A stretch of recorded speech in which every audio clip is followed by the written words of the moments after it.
Good morning, everyone. Did everyone have a good night's rest? Everybody's wobbling their heads around. I didn't. Mine was terrible, but I'm happy to be here. I'm still in a good mood anyway. We are on page 55, which is lesson number 10, which is titled Sinners Can Be Redeemed. I want to open up by just reading the beginning of the introduction on the bottom of page 55.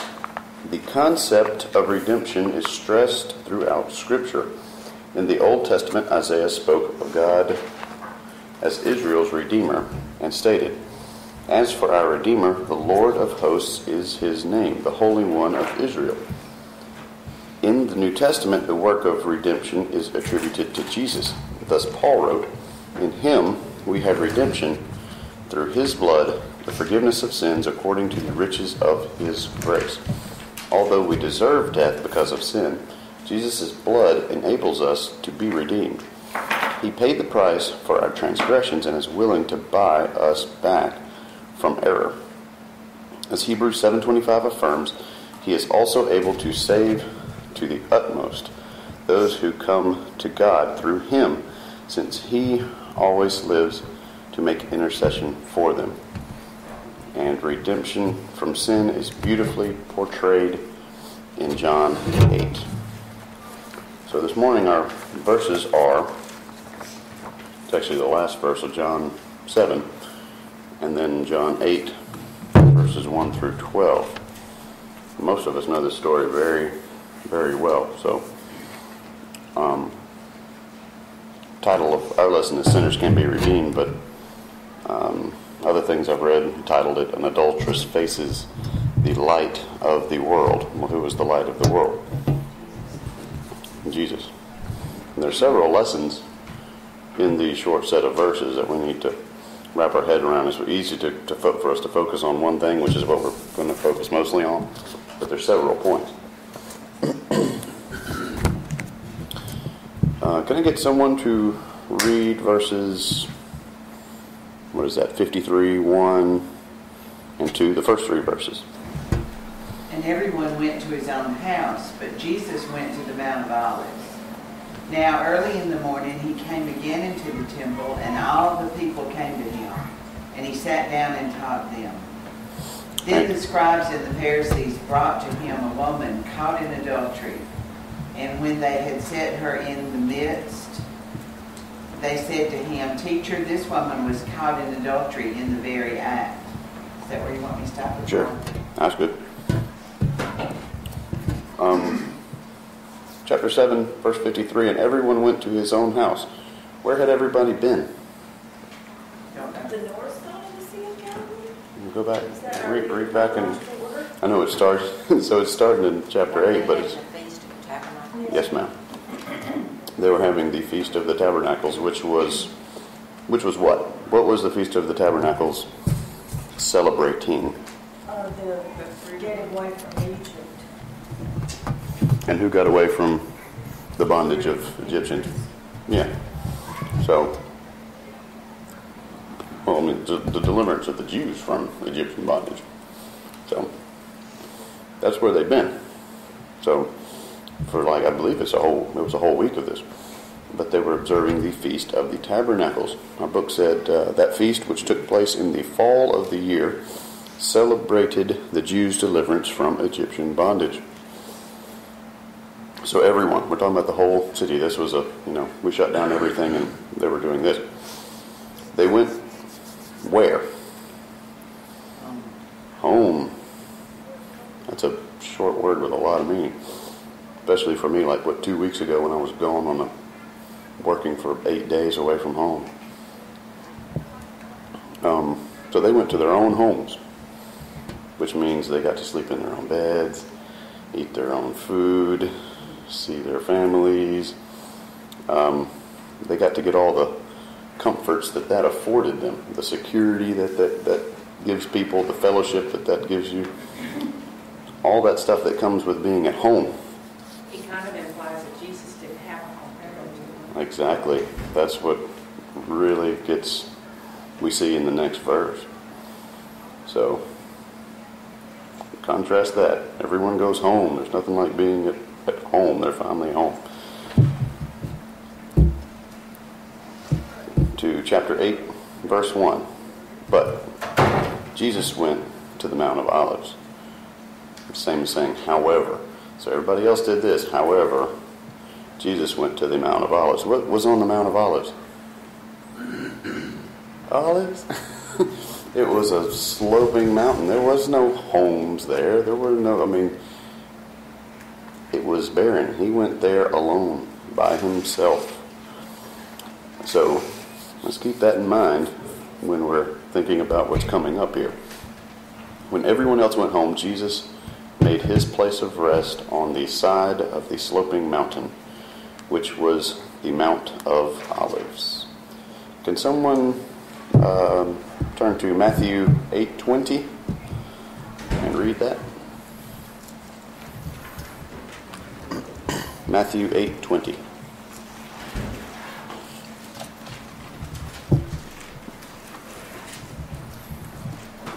Matthew what now? Matthew chapter 8, verse 20. Verse 20? Yes. And Jesus said unto him, The foxes have holes, and the birds of the air have nests, but the Son of Man hath not where to lay his head. And another of his disciples said unto him, Lord, suffer me first to go and bury my father. How far you want me to go? No, that's good. That's the beginning part. Was this anything new to Jesus? No. He had nowhere to lay his head where everyone else went home. Verse number 2. Now early in the morning he came again into the temple, and all the people came to him, and he sat down and taught them. So after everybody else had gone home and bathed and eaten and rested and everything else, Jesus had slept out on the Mount of Olives. He came back early in the morning. When it says early in the morning, right now for me, this is early in the morning. I'll just let y'all know. Early in the morning here meant sunup or earlier. It was probably still dark. So early in the morning he came again into the temple, which is where they'd been before. And all the people, when it says all the people, what does it mean? It means all the people. It means everybody. Yes, it was packed. They came to him. They came to see and listen to the words of Jesus. And he sat down and taught them. So, again, let's think of this scene. Imagine this, quote, quote, homeless man re-entering the temple with the clothes that he must have been wearing, and the appearance that he must have had outwardly. Now, contrast that with his inward being and his inward appearance and message, and how all the people came to see this man. I wonder if that upset the scribes and the Pharisees. What were the scribes and Pharisees wearing? Their best. They were decked out, and this guy came in wearing whatever he slept in and was in the day before. Colin, I like to think too. And the day before that. I like to think too that he went to the mount to get away from the people also. I mean, he's been pressed all day. You know, he needs some time alone. A lot of times Yes. When he went to the mount, he went to pray, he went to be alone. Or if he took some of his disciples part of the way with him, he'd leave them so he could go pray alone, have some alone time. I believe that to be true. I mean, we see that repeatedly where he gets away from people, but at the same time, since he is alone, that did give him the time to meditate on that, but at the same time, he is still alone. Right. So you have to weigh that. So, but the scribes and Pharisees, did that upset them? Yes, especially because who they thought they were and because of their fine outward appearance, and that contrasted with what they really were on the inside. Verse number 3. Then the scribes and Pharisees brought to him a woman caught in adultery, and when they had set her in the midst, they said to him, Teacher, this woman was caught in adultery in the very act. at the very beginning of verse 3.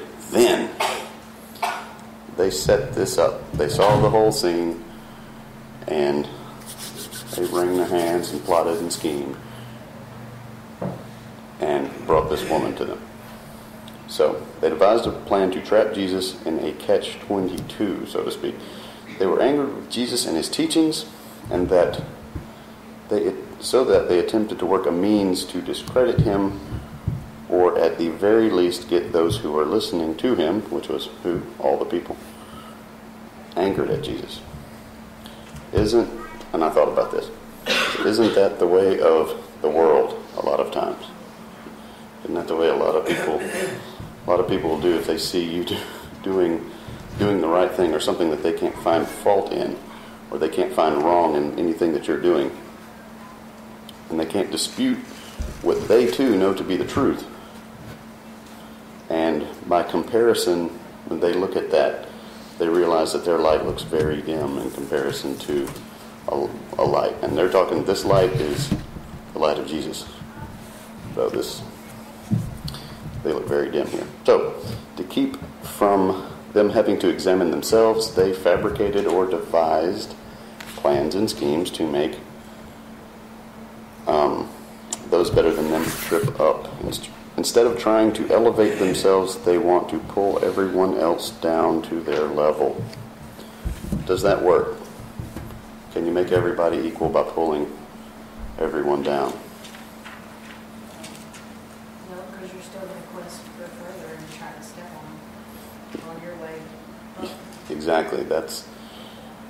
And it made me think of what happens when the blind lead the blind. Let's pull, this person's blind, so we have to bring everybody down to the level of being blind. What happens when you pull everybody down there, and now we're going to go and make our way? You're going to fall in the ditch. You have to elevate people, not bring them down to come back up again. It doesn't work. The scribes and Pharisees didn't want to admit that they were the ones that were blind here. They could not accept it because of what? Pride.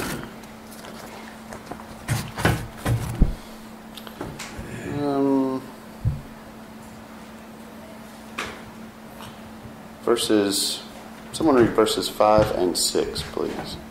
Now Moses in the law commanded us that such should be stoned. But what do you say? This is they said, test me, that they might have something of which to accuse him. But Jesus stooped down and wrote on the ground this man, else although he did not hear. Thank you. So they caught this one in the very act, and then they said, still speaking to Jesus, now Moses in the law commanded us that such should be stoned, but what do you say? The law that they're referencing is Leviticus 20:10. And the man that committeth adultery with another man's wife, even he that committeth adultery with his neighbor's wife, the adulterer and the adulteress shall surely be put to death.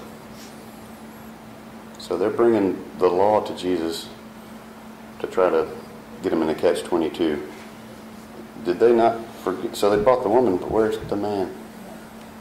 If they caught her, they're bound to know who the man was. I think we're about to find out who the men were. That's the crazy part. It never ceases to amaze me. I know everybody's seen this before. This is childish stuff, but you'll see I got a funny story that Dad used to tell.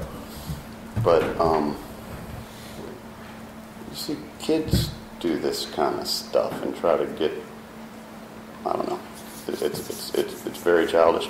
And you don't, while you're pointing a finger, well, now I got you. Well, you're not sitting here thinking about every other thing that you just did that is wrong. Yes, sir.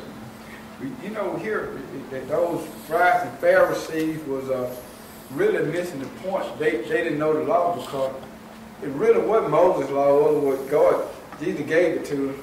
God gave it to him, and he wrote it. And, pretty much but he presented it to the people, but it really wasn't Moses' law from the beginning. And the thing our book brings out, and I saw it in several other places, is that they didn't adhere to this law, like, ever. I mean, they did sometimes, I would think, but from the things I read, it said it was likely so common that they just didn't do it. This is catching somebody. You hear this government stuff all the time where they catch people because you can't ride a mule after 9 o'clock at night without a horn and something, and you get a ticket for it.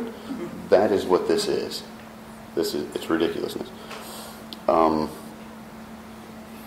So, like I said, where's the man? I think we're about to find out here in a little bit. But listen to the tone in their voice, But what do you say? We can hear this tone in their voice. I remember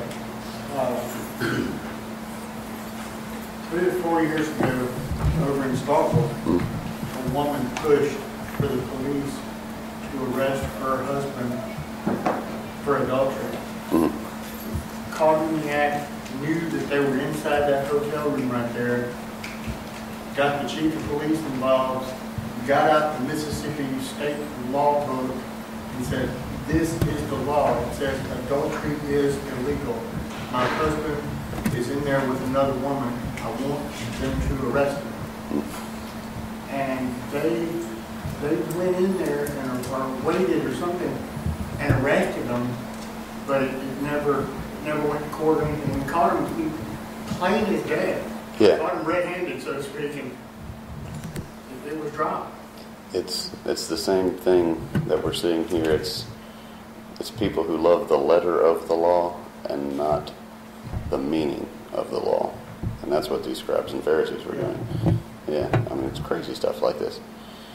But we can hear their tone. They were sneering when they were saying this, like little kids. Dad, I can't remember the specifics of the story. I know it was you and like one of your cousins. And one of them, your cousin had a BB gun, and there was a ladder up on the roof of the shed or something like that. So Dad and the cousin were playing and running around and having a good time. And the grandfather was he somewhere else, but he was like, y'all behave, and I don't have time for y'all. Just don't get in trouble, and don't do this and don't do that. So it was 2 of y'all running around and playing. And was it you? I think Dad. Yeah, so Dad climbed up a ladder where he's not supposed to go. The grandfather's like, y'all don't go up there. So Dad's like, there's no grandfather around. So Dad climbed up the ladder and was up there, and his cousin ran around and saw him and said, ooh, I'm going to tell Granddad on you. So Dad said, you better come back down. So Dad started to come back down. Well, Dad's cousin had a BB gun, and he said, but if you come back down, I'm going to shoot you.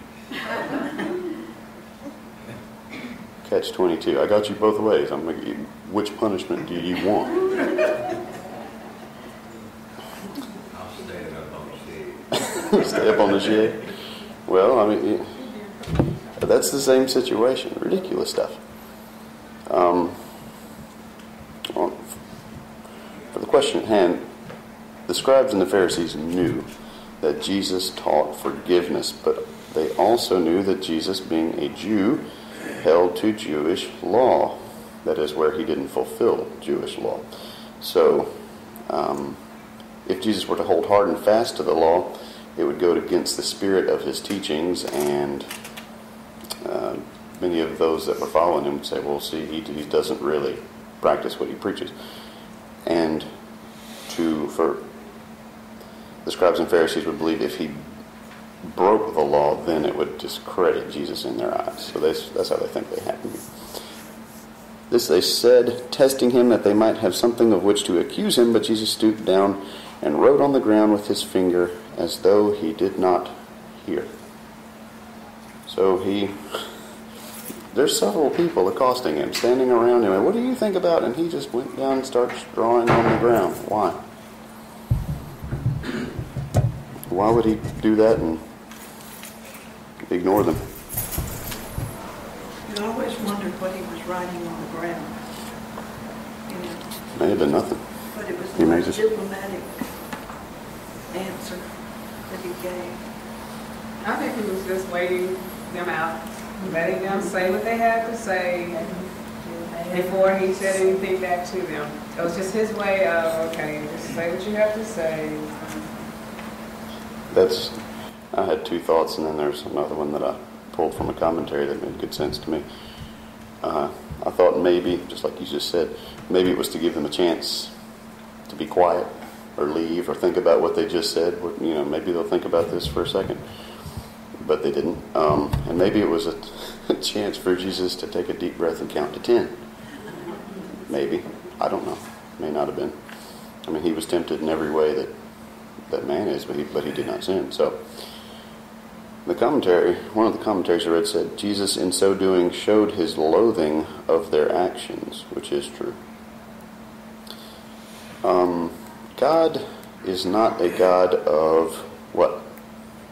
Confusion. Were they trying to confuse things by doing that? Not Jesus. I'm talking about the scribes and the Pharisees.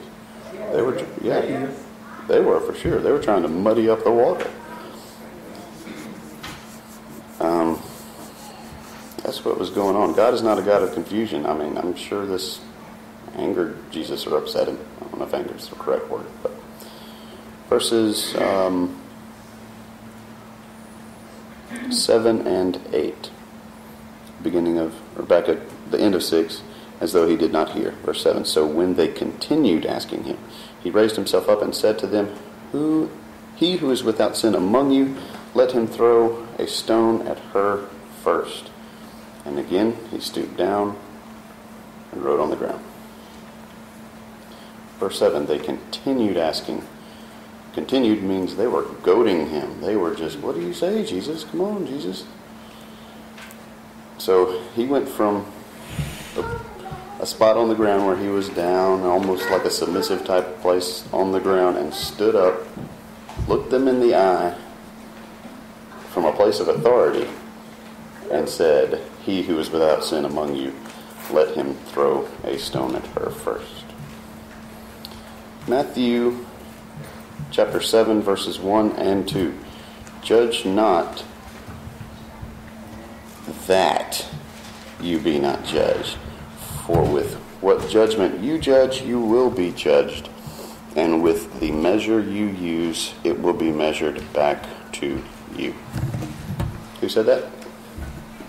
Jesus. It didn't end at judge not.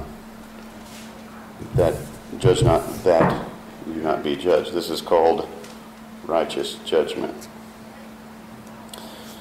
So verses 7 and 8, Jesus rose from his position on the ground, stood up into a position of authority, looked those that were questioning him right in the eye, and laid them flat on their feet. Jesus' actions and response were perfectly calculated and given to turn this trap laid for him against those that posed the question. The people in this crowd, as we got to remember, there were a crowd of people that he was teaching around him at this time. So the people in this crowd understood that the scribes and Pharisees were just trying to trap Jesus. They had to have known that. And that they had no real interest in Jesus' actual responses one way or another. It's just that they wanted to catch him. Jesus gave them neither answer. And in so doing showed those that he was teaching the hypocrisy of the Jewish leaders. Yes, sir? I'm going to use this word as a joke. We've improved now. We're better now. Like in verse 7, that he who is without sin, let him throw the first stone. Now we can criticize other people and say, if there's somebody told us the same thing, we say, well, I didn't do that. I'm just telling you he's wrong on this. So we have, quote, made our own judgment and improvements on this, which is just wrong. Well, I'm not doing that part. But we can say, accuse anybody of anything and look down on them, and that's not right. Yeah. We should read this. We got to, yeah. Letter of the law. Exactly. We have to be very careful here that we don't take it right over, like you're saying, right over into the letter of the law. Because just like you said, well, I'm not doing that, so I can tell you you're wrong on this, but I'm okay on the other thing. We have to be very careful that we're not missing the point as well.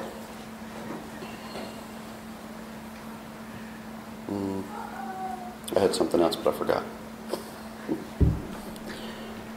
Verse number 9 is where the hypocrites are thoroughly exposed. Then those who heard it, being convicted by their conscience, went out one by one, beginning with the oldest even to the last. And Jesus was left alone, and the woman standing in the midst where she was at the very beginning, where they placed her.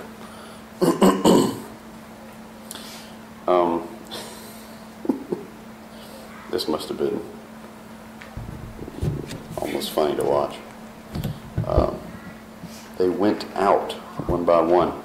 Went out. I imagine them like a vapor or a mist, almost just disappearing, just slinking off, like snakes. One by one, they just slowly and quietly slithered out the door, not making any sound, doubtful any protest, and probably not looking at anyone in the eye when they did it. Probably just looking at their feet and slinking out the door, ashamed. So they did that because they were convicted by their conscience. Why were they convicted by their conscience? Because they had sinned. Every one of them. Every one of them. You never know what he was writing. He could have been writing their names, things that they had done. He could have been writing the names of people that they had, been adulterous with. Mm-hmm. And, he could have convicted them just Yeah. on the ground. An omniscient, omnipresent God knows all that stuff. He knew all of that. He could have. Yes, sir. I think whatever he had wrote on the ground, and they standing there looking at it, it included some sins that they had been doing or something that they have done. So they knew that if they cast the first stone, that they might have got stoned themselves. The way the law was back then. If you guilty of something, you get caught in it, you could be stoned yourself. So, so whatever Jesus wrote on the ground that they saw, that they knew that it's something convicted them, whatever he put on them. Yep. Well, as we said earlier, several of the studies Brett said that they're asking Jesus to adhere to things that they didn't do. One of the reasons why they didn't do these, they didn't actually stone people, was because they were now being governed by the Romans, and the Romans wouldn't let them. So they were, just like you said, now they're convicted. Then now they know that if we do this, then we're also asking someone else to come right behind us and stone us too. So convicted by their conscience. Also, it is not without great likelihood and probability that these very men were guilty of the sin that they brought before Jesus. The very sin that they brought before Jesus. And they may have even caught this woman in the act because they knew where she was. If y'all know what I'm saying.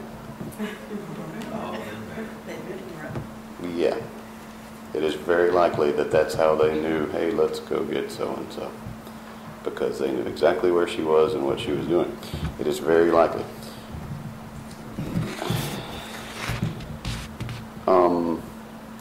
So did these scribes and Pharisees, did they care for the law? Did they love the law? And did they care for this woman? Only when it applied to someone else did they love the law. Yeah. Not themselves. I mean love in the true sense. No. Yeah, I understand what you're saying, but no, they didn't. But yeah, they liked it because, I can catch you now. But in truth, They didn't love her because they were prepared to take her to be stoned. yeah. That's what it came down to. But for some reason, they didn't want to do the stoning, even though if they caught her, then they were gonna, in short, they were gonna be the ones to have to kill her, and then they were probably gonna have to get the rocks and then hit themselves in the head with it. Like, really. That's what was going on here. So, where were the men? It's quite possible that the men were the ones who brought her to before Jesus. Possible. Verse number 10. Let's read verse number 10 and 11.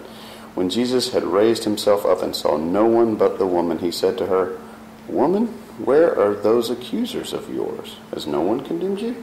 She said, "No one, Lord." And Jesus said to her, "Neither do I condemn you. Go and sin no more." Verse number 10, I can't read that without grinning. I can almost imagine a grin on Jesus' face. Almost. When he asked this, "Woman, where are the accusers of yours?" Where are they? Jesus knew what the outcome of this confrontation would be. He already knew, like we said, omniscient, omnipresent, all-knowing God knew that this was already going to happen and how it was going to end. He wasn't surprised when they left. This question is a teaching question. So, in essence, Jesus put them in a catch-22. Yes, quick. That's what was so priceless about it. I mean, it was so funny. Woman, where are those accusers of yours? Has no one condemned you? So all the accusers have left, those that are accusing this woman and also the ones that are questioning Jesus. They were, in their questioning, they were also tempting Jesus. They were trying him. If you resist temptation, what happens? It shall flee from you. Jesus resisted his tempters, and where did they go? Away. Away. They just disappeared. They were gone. Verse number 11, she said, "No one, Lord." And Jesus said to her, "Neither do I condemn you, and sin no more." Our book brings out a couple of points here. This is not something for us to overlook. This is as big of a point, honestly, as the whole scribes and Pharisees. She addresses Jesus as Lord. This Lord may very well not be Lord as in Savior, Lord, but Lord as in a means of showing respect. And the study guide also brings out the point that the woman did not fall at Jesus' feet and ask for forgiveness for what she did, or thank him for him having the scribes and Pharisees leave. She didn't do that. But Jesus said, "Go and do what?" Sin No more. That reminds me of a verse about grace. Shall we continue in sin that grace may abound? Heaven forbid. So, nevertheless, Jesus encouraged her instead of condemning her, but he told her to go and sin no more. In this illustration, she was the spiritually blind one, and Jesus, the shepherd and the light, brought her up and directed her in the way she should go. Verse number 12, Then Jesus spoke to them again, saying, I am the light of the world. He who follows me shall not walk in darkness, but have the light of life. Jesus spoke to them again, saying, what them? The people who were gathered. The multitude that was watching this. It's so easy for me to read this stuff and then just forget about the people that are surrounding. I just start focusing on, well, it's just Jesus, Pharisees, and this woman. This was a spectacle. There were a lot of people seeing this. So, the them is the crowd. We can't forget that this happened in front of what we saw at verse number 1 or 2. This happened in front of all the people and in all places while at the temple. Bottom of page 58. The actions of Jesus on this occasion beautifully reflect his mission. He did not attempt to catch sinners in their wicked behavior. Instead, he came to save those who are lost, and affirmed it again. For God did not send his Son into the world to condemn the world, but that the world through him might be saved. John 3:17. Additionally, the account illustrates how Jesus could deal with malice and impurity in a manner so full of delicacy and dignity as to demonstrate divine wisdom which dwelt within him. As usual, the master teacher knew just what to say. I read this several times, and then the second sentence in that paragraph jumped out at me. He did not attempt to catch sinners in their wicked behavior. Everything always seems to come back to Facebook. You'll post something that's not now considered politically correct or acceptable, and somebody will jump down your throat and say, "You can't tell me that." This was a year or two ago at this point, and I typed it just like, "I'm not going into your bedrooms and stopping you or telling you what to do. This is what I'm putting out here. I'm not policing you. I'm not going to you and snatching you up and saying you're wrong, and I'm not shaking you." And these people got very angry despite what I said. So, did Jesus go out and find this woman? No. Who went out and found it? Who was the one who brought it up and caused the whole mess? The religious ones, self-righteous. Self-righteous people. Not Jesus.